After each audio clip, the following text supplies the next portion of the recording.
What indicators should you use in cryptocurrency trading to consistently trade profitably and create a successful trading strategy?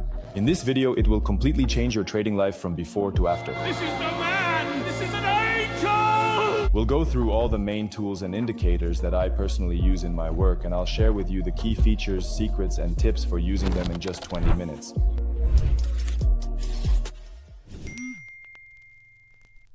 Let's get started. Understanding trends, how they work, and identifying them. Many people miss this crucial point. It's the understanding of what a trend is, how trend works, and how to identify a trend.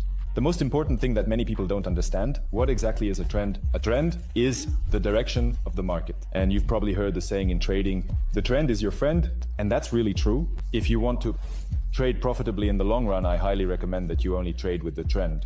So, if the market is rising, you should go long. If the market is accordingly falling, you need to short it, well, or do nothing, depending on your strategy. The biggest mistake people make when they don't understand how the trend works is that they try to short a rising market. Yes, and they try to buy every subsequent low and go long in a falling market. Don't do that. So, let's figure out what a trend is and how to determine where the trend is currently headed. Basically, it's all very simple. We're going to take a look at the chart.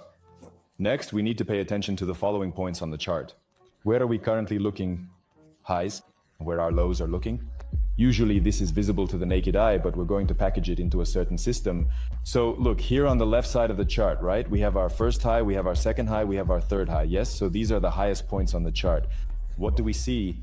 That we have a consecutive decrease in these highs. Let's take a look accordingly. Lows on the chart. Low, low, low, low. I think you've already guessed, right? The trend is pointing down when we have accordingly lower highs and lower lows. The next situation, two higher highs and lows indicate a rising trend. First high, then low accordingly. When we have two higher highs and two higher lows, like in this example, right? We see that we had the first high, then a low, then accordingly a high again, then a low again, then a high again, then a low. What's the most important nuance here? Again a high, then again a low, then again a high, then again a low. What's the most important nuance here? When will you learn to understand how it all works? Spot trends via pullbacks. You will only take your positions on a pullback. So you see, right? The market makes an upward impulse, then it corrects, makes an upward impulse, then it corrects, makes an upward impulse, then it corrects. And accordingly, we naturally need to build our long positions during the correction. Where to look for points to open positions. This actually is what we will be discussing further in this video. The second way we can estimate is where the trend is currently headed. On TradingQ, there is also a tool called channel. We take 2 points and connect them to a third point at the top. So in this case, we could observe that we have a channel. The price is moving upward and our trend is rising. The third indicator you can see on my chart is the moving average. To more confidently find the trend, I suggest the 200-day moving average. The price is moving upward and our trend is rising. The third indicator that you can already see on my chart is the moving average. Simply put, to more confidently determine the trend, I recommend using the 200-day moving average. So this is the argument of 200 accordingly, the length, and at the same time on the daily time frame. And if we take a look, we can see that it actually works quite well historically. Here we have the Bitcoin chart. So we see that when the price crosses the 200-day moving average, it often goes into an upward trend. It goes into an upward trend. Again, are there situations where the trend is not confirmed? Yes, there are times we fell below the moving average, but the price rose again. The second fall tested the moving average, leading to a 1.5-year bear market. In the new 2023 cycle, we approached the moving average, which acted as support, essentially, for the current trend. At the same time, when we came out here into the new cycle of 2023, yes, we approached this moving average each time, and it acted as a support. Basically, for the current trend, once again, it's important to understand this. No indicator guarantees price direction, relate facts to decide actions. But you and I can, by comparing several facts, actually understand what we should do in a given situation. Analyzing trends involves observing higher highs, lows, moving averages, and price channels. If indicators align, the trend is upward. Contradictory indicators suggest a less clear trend. As the price moves within a channel, if all three indicators agree, trend is up. If indicators contradict, trend strength unclear, more signs clarify trend, and if up, go long. If the indicators contradict each other, then the strength of the trend is probably not as obvious anymore. So the more confirming signs we have, the clearer the trend is for us, and it's clearer that, for example, if the trend is upward, then we should only be going long. Well, you might be wondering, how do I know whether to open a trade based on the trend or not? We will use the following 2 indicators to help us with this. In fact, many people actually use them. But before we move on to their analysis, let me remind you that if you're trading crypto, do it on trusted and reliable exchanges. One such exchange is Bybit. It is among the top 3 in terms of volume and market capitalization with excellent liquidity. Register to get Bybit bonuses, trading setups, and courses on analysis and risk management. You also get access to trading setups from our team, and you gain access to the course on technical analysis and risk management. There are over 30 lessons that will help you understand how the market works. The course on technical analysis and risk management. There are over 30 lessons that will help you understand how the market works. To claim your bonuses, just go here to the Telegram bot, and there you will be able to collect all the bonuses. Send your ID. From Bybit. So the next tool that will help us understand whether we should open a trade right now is funding, or as it's also called, the funding rate. This works mostly for crypto. This is funding, or the funding rate as it's also called. This mostly works for crypto. So we will be figuring out how this works in crypto. So what exactly is funding? The funding rate on futures contracts indicates market overheating. In a rising market with a high funding rate, a correction is likely, as most participants are long, making a downturn beneficial. Conversely, in a falling market with negative funding, an upward reversal is expected. Let's see how this works. If we have the opposite situation where the market is falling and the funding is very negative, then we are likely to see a reversal movement upwards in the near future. Let's see how this works. To do this, we will go to CoinGlass. So here we have the funding rate based on open interest. Look at how this works with a specific example. So we had a trend with Bitcoin. It was there, trend. And look at what we have here. Here we have the last impulsive rise of Bitcoin. Look at how overheated the funding rates were. So if the standard funding rate for futures is around 0 to 0.1%, here the rate was almost up to 0.1%. So it was 10 times higher than it needed to be. Well, here we have the weighted average rate. Yes, so you see it's 0.06. But at one point it really reached 0.1 for Bitcoin. So once again, that's about 10 times higher than the standard values. This means that there is a very strong imbalance in the market with long positions in futures. And market can't exist in such a structure for long. Of course it can't. Next, what do we see? So after the funding rates sharply go up, funding rates rise with Bitcoin's price, then a sharp drop follows. If funding rates increase, expect a downward candle soon. That is, if you see that the funding stick is going somewhere, for example, like here, then soon there will be a candle going down. When we see increased interest in funding rates, the market is expecting a pause in the near future. And accordingly, it's likely that it will either enter a sideways movement or there will be a serious correction. Where to check the funding rate? Once again, the CoinGlass service is completely free. You can also check the funding rate. If you're trading on Bybit, in futures, the funding rate will be shown there. If you don't know how to use Bybit yet, we have a detailed video on our channel on how to use futures on Bybit. Look, we'll leave a link for you in the suggestions. Well, and about the fact that if you don't have an account on Bybit, create one using our link under this video. I already told you about this. Accordingly, this funding helps us understand the trend and decide if it's worth trading now. Or if the trend is too high, waiting for a pullback or correction is more beneficial. If the trend has shot up too much, then it's much more beneficial for us to wait for a pullback, to wait for a correction. And only after that, accordingly, open your trades. The next indicator that we will be using today is the liquidation indicator. It's also a really good tool that can show us when it makes sense to jump into positions and when not to. That's not a very good idea. How does liquidation work and what is it? We also move on to the CoinGlass service, opening the liquidation section. It's available on Supercharts, but in my opinion, it's not presented very conveniently. Next, we scroll down a bit and here we observe following picture. What is indicated here for us? We hover over the overall liquidation chart and we see, yes, here we have a green bar and there's a red bar down below. The green bar indicates that long position participants were liquidated for $700 million on that day. So a certain number of long positions were opened on futures. There was a sharp drop in price, and because the traders didn't have enough collateral, liquidations occurred. Generally, how do we assess liquidations? After liquidation, the decline may halt as participants exit the market. This can lead to either a stop or reversal in prices. Let's open it now. Remember, we have 805. Either a halt in prices or a reversal. And let's go ahead and open it right now. Remember, we have 805. As far as I remember, this was against the backdrop of problems with the Japanese yen. So let's take another look here. So 705 and accordingly 805. Let's see how the price of Bitcoin reacted along with you. Yes, and indeed, look, here we have the largest liquidation bar. So the largest liquidation bar was for $1 billion. For that market volume, it was quite a lot. And after that, we see the trend of Bitcoin. It turned around and accordingly, we have started an uptrend. When we had a smaller bar, if I remember correctly, it was on July 4th. So the same thing, you see a final drop. And after that, the market starts to recover. And this happens almost every time when we see a large number of liquidations. After this point, the market turns around. An interesting moment was right here. Look, this is from November 2022, a drop against the backdrop of the FTX exchange scam. So here we have, that's just a gigantic bar, it's not liquidations. Yes, you see, this is the funding rate. People are massively switching to short positions, and accordingly, what do we see after that? Well, first of all, the decline stops, yes, so the market goes into a sideways movement.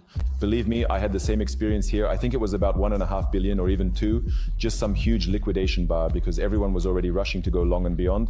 Accordingly, market stops falling after this, and we are moving smoothly into an upward trend. In general, if you haven't used funding rates and liquidations in your trading, give it a try. It will really boost your trades. Because when you see that most market participants are too optimistic or too negative, most likely something will be done with them, and your task is just not to end up among them.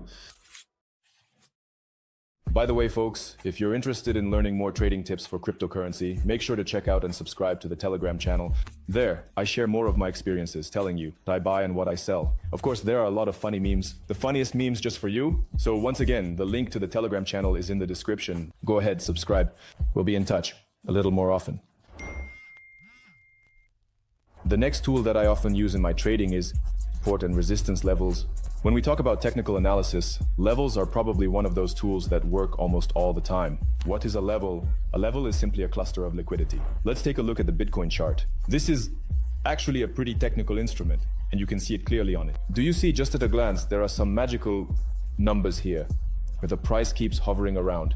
Well, I think this is even visible to the naked eye. Something about Bitcoin is attracting attention around the $28,000 mark. And the coin, it keeps doing that. And accordingly, we see that, yes, we first had a correction here, then we had a correction there, and then we had consolidation during the bear market.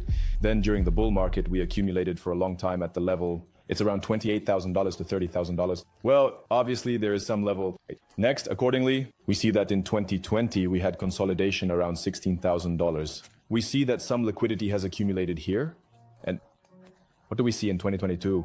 Bitcoin is stopping around the 16,000 zone? Yes. First, accordingly, there is this squeeze movement, and then there is a specific consolidation, a specific trading range around this level. If we move to lower timeframes, we'll see them as well. But on Bitcoin, the levels are super obvious. There are a few of them, like 16, 28, and accordingly 48. Yes, these are the levels around which Bitcoin keeps hovering. And even if you look at it with the naked eye, well, you could also mention 40, 42, which is quite an interesting level, but these are the main ones.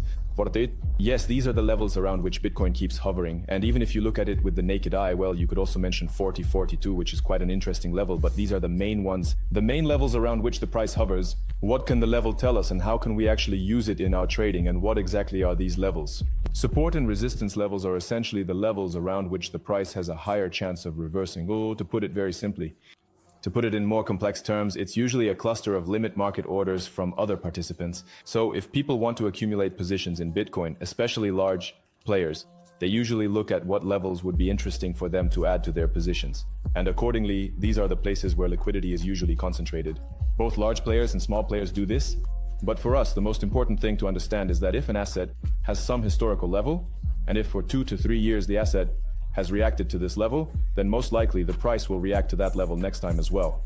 How does this work? If we have a downward trend for the asset, we will likely trade around that level. The price is unlikely to break through sharply, and this is clear. For example, at $40,000, there were breakouts, but we consolidated around that level. For example, let's take $40,000. Yes, there were breakouts, but one way or another, we consolidated around that level. Next, we approach the next level, meaning before the price can break through $30,000, it needed to take all the liquidity that were here, all the market orders, all the limit orders from participants, and accordingly, to move further, the same thing happened at $18,000, right? We came, traded, then we traded at $16,000, traded. And here, look, there's an interesting point too. This is something that doesn't lend itself, let's say, to indicator analysis, but it's something you'll need to learn to see. How the trend develops. So the biggest movement, the biggest peak of Bitcoin was the first one, which was from $60,000 to $30,000. The next drop was even visually a bit smaller, the following drop was even smaller, and the last drop was very small. Literally by 15–20%. What is this all about? What does it mean? It indicates that the downward trend is currently weakening. Now we can draw the same analogy in a bullish trend for Bitcoin. So we see that it was gradually picking up speed, smoothly. Then we got news about the ETF, a sharp stick, a second sharp stick, now Trump has won, a third sharp stick.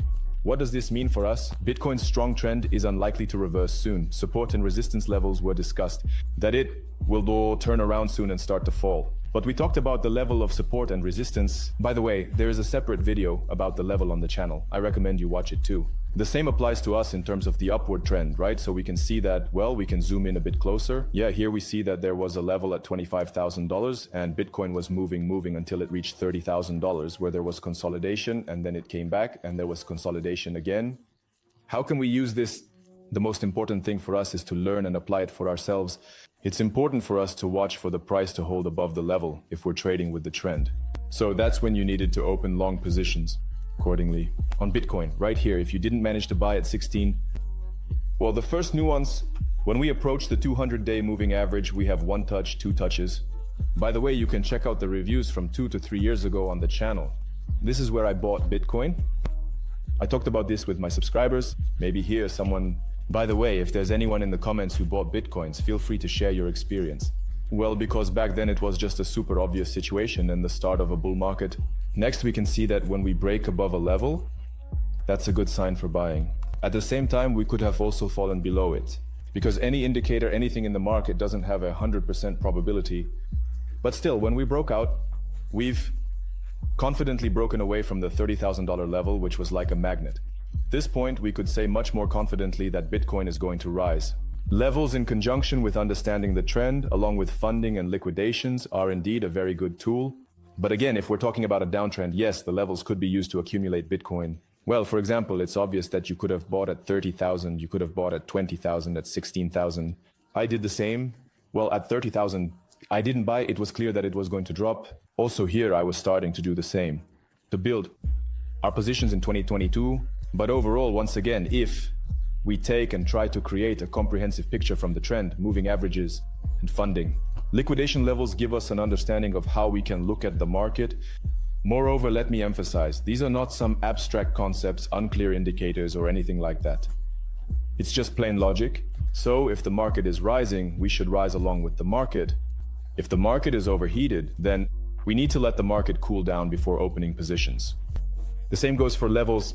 So if the price approaches some important, nice psychological level, well, you shouldn't just jump in right away.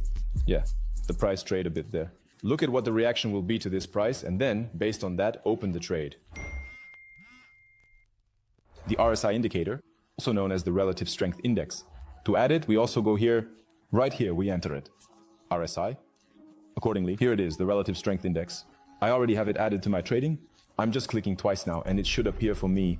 Let's figure out what the RSI indicator actually is. Look, the Relative Strength Index shows us how actively the trend is developing right now. That is, how actively the price is moving and how actively the participants accordingly are showing interest in a particular asset. Now, shows interest in a particular asset? Well, it's probably not entirely correct to talk about interest. So, this is exactly an indicator of how strongly the trend is developing right now.